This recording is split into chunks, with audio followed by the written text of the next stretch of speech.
little bit of the terminology that you're going to find in the order flow world. You've got POC, sequential decline, buy imbalance, sell imbalance, Doji, Delta Doji, exhaustion, VWAP, market structure, all these terms, and there's plenty more, and we'll cover more, but I want to give you a couple of highlights here that I really haven't covered yet. Some of them I have, but POC, that is called your point of control. That is these, I've got them, and these are all highly customizable through the order flow sequence tracker that I use through Ninjacators. This is your POC right here. This represents where the most volume went off during that 5-minute period. So on both the buy and sell side. So just a straight across shot. This shows you where the weight of the bar really is. So again, this is that same 7,227 delta positive candle that I showed you before. As price moves up, you can watch the delta. You can watch the POC shift up as well. And then what you get is a rotation where the POC is again at the upper part of a bar, or the upper half of the bar, but outside of the body of the bar, and you get a rotation like this, and then the POC shifts back down, and boom, boom, boom, boom. So it's kind of interesting to see how that happens, that rotates through. This one was a little bit of an anomaly, but this is, here again, you got another Delta Doji right here, so it's another anomaly. But you have the POC at the top. I went to the bottom here, but whatever. And then another one at the top here. Sequential decline is when you have a declining number of buyers on the buy side of a green candle. You're going to get a highlight with a red block here. So I believe this one says 612, 319, and 270. So you got 3 bars in a row here that are declining. So buyers are declining at the tops of these bars. And you see it here too, where it didn't get highlighted, where buyers, but this is a sell bar, so you're gonna imagine that's gonna be the case. But you can always look at that as well too. And then you've got sellers declining here as well.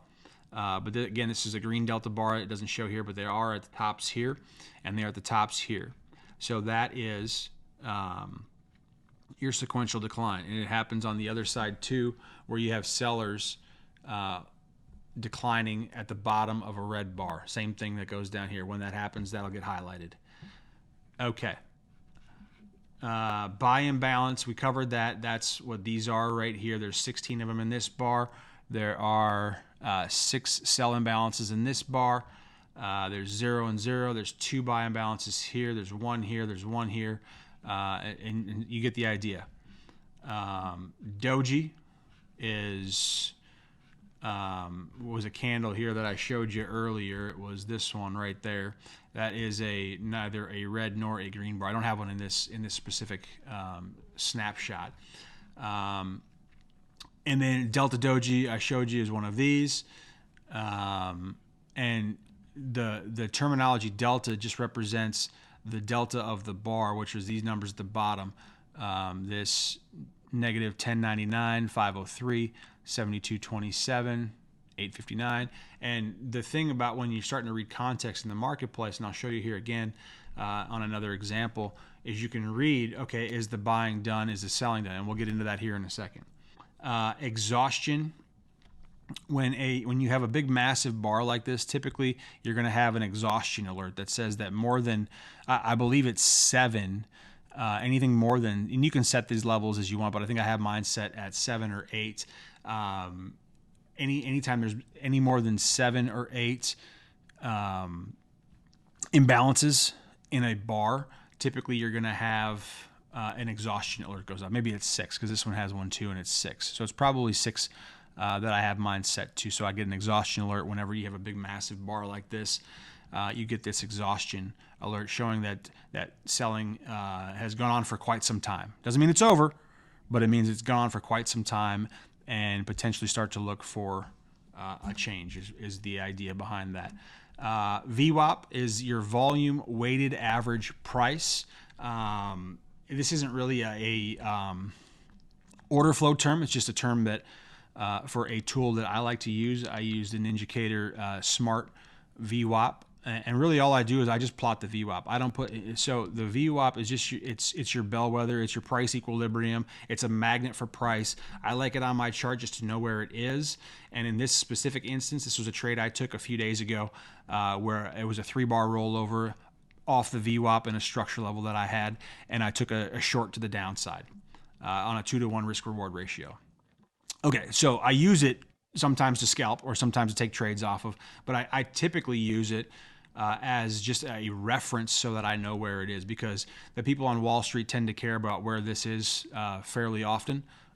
So I like to just keep my eye on it as well. I don't, and there's more settings you can, and there's a whole section I can do on volume weighted average price with the standard deviation levels. I don't use them.